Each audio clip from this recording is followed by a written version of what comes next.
আমার চ্যানেলটি সাবস্ক্রাইব করে রাখতে পারেন। ঠকবেন না, এটা আমি বলতে পারি। অতিরিক্ত তেল মশলা দিলেই যে রান্না সুস্বাদু হবে তার কোনো মানে নেই।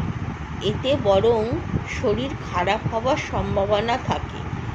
কম তেল মশলা দিয়ে রান্না করলে তা যদি সুস্বাদু ও স্বাস্থ্যকর হয়, তাহলে অতিরিক্ত তেল ঝাল মশলা ব্যবহার করব কেন, তাই না?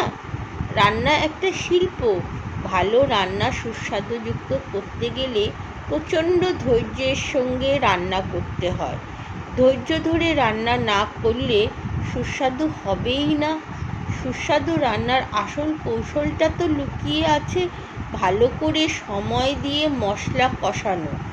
মশলা কষানো যত ভালো হবে, রান্নার স্বাদ ততই সুস্বাদু ও অতুলনীয় হবে।